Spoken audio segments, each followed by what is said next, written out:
खातेगांव में कांग्रेस 25 साल से हार गई और खातेगांव की जो शिक्षा, स्वास्थ्य और इन सब की व्यवस्था, सिंचाई, ये आज आम जनता के सामने है। शिवराज जी ने अभी 3 दिन पहले मध्य प्रदेश में पंच क्रांति की घोषणा करी ना। कौन सी पंच क्रांति? शिक्षा क्रांति, रोजगार क्रांति, आवास क्रांति, महिला सशक्तिकरण क्रांति, सभी के सम्मान की क्रांति। ये क्रांति उनको 18 साल बाद याद आई। 18 साल बाद इनको पहले याद आई। चुनाव 5 महीने दूर है और ये सब बातें इनको आज याद आने लग गई। पर मध्य प्रदेश में 18 साल से जो 5 क्रांति चला रहे हैं उसको बताना भी जरूरी है। लूट क्रांति, झूठ क्रांति, भूख क्रांति, भूख क्रांति, भूख क्रांति, ये 18 साल का इनका इतिहास है। आज जनता को ये हिसाब नहीं दे पा रहे कि इन्होंने 18 साल में क्या किया। विजय यात्रा निकाली 160 विधानसभा में। इस विजय यात्रा का विरोध हुआ 160, ये तो मीडिया में आया। आज खातेगांव जो पिछड़ा हुआ है, जैसे मैंने कहा, शिक्षा के क्षेत्र में, स्वास्थ्य के क्षेत्र में, और शिवराज जी रोज लगातार कुछ ना कुछ घोषणा कर रहे हैं। ये केवल घोषणा की मशीन नहीं है, ये तो झूठ की मशीन है। इनका खाना नहीं हजम होता बिना झूठ बोले हुए। ये महाराज शिवराज, झूठ के महाराज, ये हमारे शिवराज हैं। पहले तो कहते थे, लगातार कहते रहे किसान का कर्जा माफ नहीं हुआ, तो विधानसभा में आंकड़े दिए, खुद दिए उन्होंने कि 27 लाख किसानों का कर्जा माफ हुआ। तब उन्होंने कहा कि संबल योजना बंद कर दी। अब विधानसभा में इन्होंने कहना पड़ा नहीं, बंद नहीं हुई। पर जिस कोई ऐसा दिन नहीं जाता जो ये झूठ नहीं बोलते। 215 महीनों में घोटालों की बात लेती है। 215 घोटाले, केवल हमारे पेपर नहीं लीक होते, एग्जाम के पेपर नहीं लीक होते, स्कूल भी लीक होते हैं। आज हम कहां जा रहे हैं? मध्य प्रदेश का कैसा सत्यानाश किया है।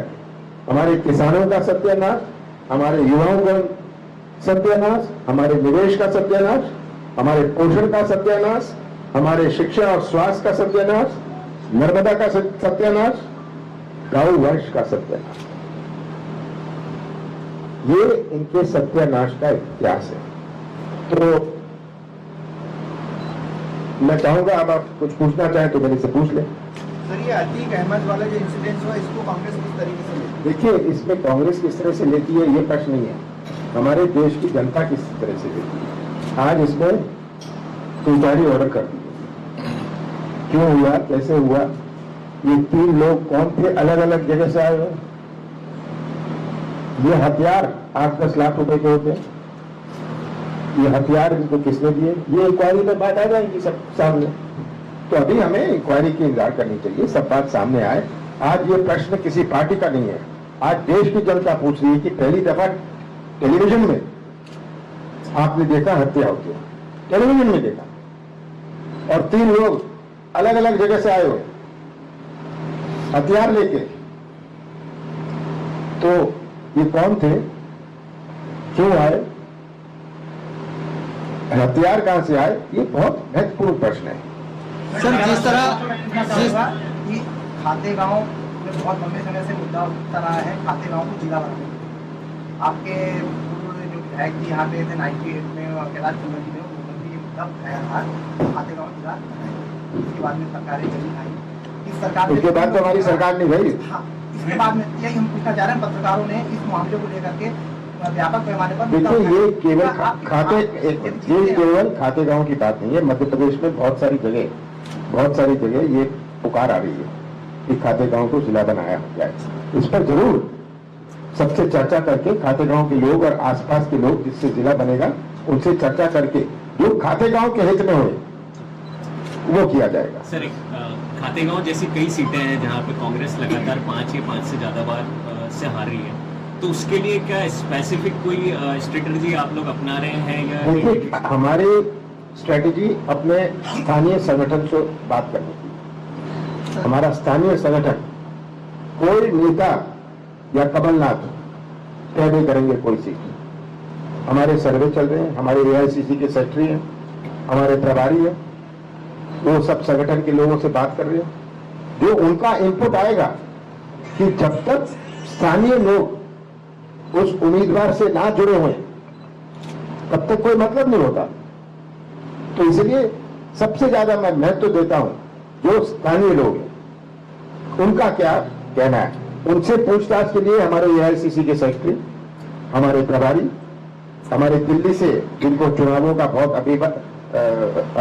अनुभव है ये नियुक्त किए जा रहे हैं, जो 5-6 दफा चुनाव लड़े हुए हैं, जो मंत्री रहे हुए हैं, ये लोग भी जाके सबसे चर्चा करेंगे और उसके मुताबिक फैसला होगा। सर, जिस तरह कुछ समय पहले कैंडिडेट डिसाइड करके और उनको एक समय दिया जाना चाहिए कि उनके जैसे इसकी जानकारी पूरी हो जाती है हम कैंडिडेट को बता देंगे, घोषित कर देंगे, उसको बता देंगे कि आप ही हमारे उम्मीदवार हो, काम चालू करो। सर, जिस तरह मध्य प्रदेश के मुख्यमंत्री शिवराज सिंह चौहान ने लाडली बहना योजना चालू की है और आपके द्वारा लाडली बहना को 1500 रुपए का जो घोषणा की है उस पे भाजपा बोल रही है केवल कांग्रेस हमारे काम पर दिखावा कर रही है।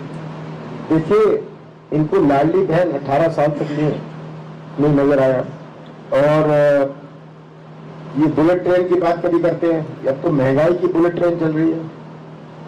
ये सब बात आज के दिन मध्य प्रदेश के मतदाताओं पर मुझे पूरा विश्वास है। मध्य प्रदेश के मतदाता सब समझ रहे हैं, उनके सामने भी प्रदेश की तस्वीर है। ये आज कोई छिपी बात नहीं है। राजनीति में बहुत परिवर्तन हुआ है। जिनको आप ज्ञान देने जाते थे वो आपको ज्ञान देने के लिए तैयार है। ये मत सोचिएगा कि इतना परिवर्तन मैंने राजनीति में देखा है कि 10 साल पहले की तुलना करें, आप 5 साल पहले की तुलना कर देखिए। तो मध्य प्रदेश के मतदाताओं पर मुझे पूरा विश्वास है कि ये मध्य प्रदेश का भविष्य सुरक्षित रखेंगे। ये किसी पार्टी का चुनाव नहीं है, किसी उम्मीदवार का नहीं चुनाव। ये चुनाव मध्य प्रदेश के भविष्य का है। सर, पिछले आपकी सरकार बनी थी, विधायक बिके, क्या इस बार आपकी सरकार प्रमुखता से बन पाएगी? देखिए, हमारी सरकार मजबूती से बनेगी। ये मैं शिवराज सिंह नहीं हूं कि मैं घोषणा करूं इतनी सीटें आएंगी। वो शिवराज सिंह कहते हैं कितने पार, फलाना पार, इतने पार। ये शिवराज सिंह से आप पूछिएगा, इसका जवाब दे देंगे आप। सर, बड़े बड़े मुद्दे पे कांग्रेस यहाँ पे विधानसभा से बड़े बड़े मुद्दे पे मौन रहती है। माने मतलब यहाँ बड़े बड़े जो भ्रष्टाचार के मुद्दे हैं उसमें मौन रहती है कांग्रेस विधानसभा। क्योंकि भ्रष्टाचार में तो मध्य प्रदेश नंबर 1 है, महिलाओं पर अत्याचार में नंबर 1 है। और शिवराज जी कह रहे हैं प्यारी बहन का योजना लाने। देश भर में ये मेरे आंकड़े नहीं है, ये तो केंद्र सरकार के आंकड़े हैं। सबसे ज्यादा अत्याचार कहां? हमारे आदिवासियों पर, हमारे कमजोर वर्ग पर, हमारे महिलाओं पर। मध्य प्रदेश नंबर 1 है। 1 करोड़ नौजवान बेरोजगार घूम रहे हैं और ये दिखाएंगे आपको 40 लाख की जो रजिस्टर हुए। आज के दिन तो नौजवान रजिस्टर भी नहीं होना चाहता। ये सबसे बड़ी चुनौती हमारे सामने मध्य प्रदेश में नौजवानों के भविष्य की है। सर, खातेगांव में 3 बार भारी कैंडिडेट आए हैं। मैं समझा नहीं। कन्नौज खातेगांव लंबे समय से बीजेपी। देखिए, ये इस जगह मैंने कहा राजनीति बहुत बदली है। सबकी मांग केवल खातेगांव से नहीं है कि स्थानीय कैंडिडेट हो। सर, स्थानीय कैंडिडेट खातेगांव विधानसभा में लंबे समय से बीजेपी की सरकार रही है, अब आज चुनाव आ रहे हैं, कांग्रेस की क्या तैयारी है इसको लेकर? हमारी पूरी तैयारी। अभी मैंने मंडल सेक्टर वालों से मीटिंग करी है। हमारा जो मंडल और वो हमारे बूथ संभालेंगे, हमारी पूरी तैयारी चल रही है। सर, जैसे अभी आप हेलीपैड से यहाँ तक आए, आपने होर्डिंग्स भी देखे होंगे। कांग्रेस में जो डैमेज हुआ है पूरी तरह, एक दूसरे को यहाँ के 6 से 7 प्रत्याशी है, एक दूसरे को काटने के चक्कर में देखिए सब जगह, यहाँ तो केवल 6-7 है। ऐसे निर्वाचन क्षेत्र हैं जो 21 है कल रात को मैं बता रहा था, मेरे पास तो सूची है और 21 है एक क्षेत्र में, और मुझे बायोडेटा देने से ये मैं पूरे डिब्बे में नहीं भेजता, मैं उसको रख लेता हूं। तो कल एक मीटिंग में मैं सबको सुना रहा था कि कितने उम्मीदवार कौन से क्षेत्र के हैं, तो एक पेज खोला तो मुझे पन्ना बदलना पड़ा, क्योंकि 21 उम्मीदवार हैं, सब जो बायोडेटा देते हैं। मैं इसका जानकारी लेता हूं स्थानीय लोगों से, सर्वे से, और पूरी जानकारी आ जाती है। सबसे पहले तो बात है कि आप अपने गांव में जीते, दूसरे गांव में आप जिताने जा रहे हो, आप अपने वार्ड में जीते, ये प्रश्न आएगा कि आपके वार्ड का क्या रिजल्ट है।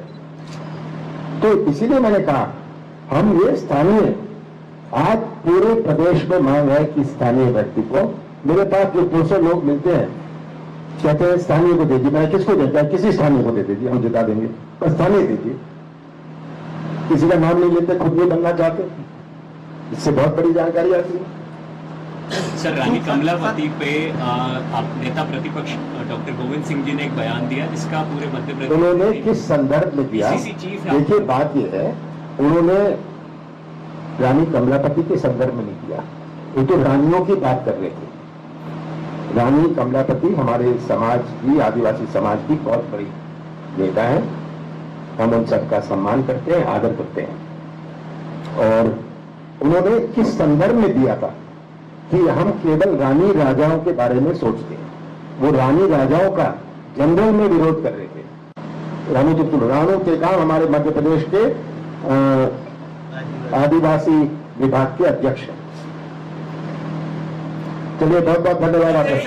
अरे भाई जब उठता हूँ आप पूछिए, दिग्विजय सिंह जी उनको पूछने ने लीजिए, इन्होंने नहीं पूछा। दिग्विजय सिंह जी ने सागर में बयान दिया कि बीजेपी की ओर से 7 कैंडिडेट्स सीएम की शपथ लेने के लिए सूट सिलवा के तैयार है, तो क्या, और कांग्रेस की तरफ से सिर्फ कमलनाथ जी जो है मुख्यमंत्री पद के दावेदार हैं और शपथ मध्य प्रदेश, तो क्या आपका सूट, मध्य प्रदेश मैं कोई सूट नहीं सिलवाता।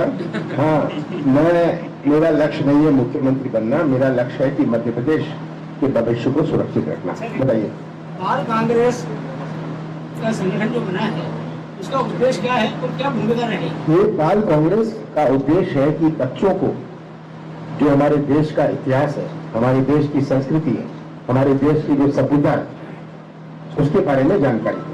इनको जो गुमराह किया जा रहा है, बच्चों को आज स्कूलों से गुमराह किया जा रहा है, ऐसा इतिहास समझाया जा रहा है। अब महात्मा गांधी जी के बारे में, पंडित जवाहरलाल नेहरू जी के बारे में हम छोटी छोटी पुस्तकें 8-10 पेज की बना के उनको दे रहे हैं, उनको जानकारी मिले ताकि दूसरे बच्चों को भी कि यही बच्चे जो है बाल कांग्रेस ये है, ये हमारे मध्य प्रदेश के भविष्य है, तो इनको सही जानकारी होनी चाहिए, इसीलिए बाल कांग्रेस बनाया है।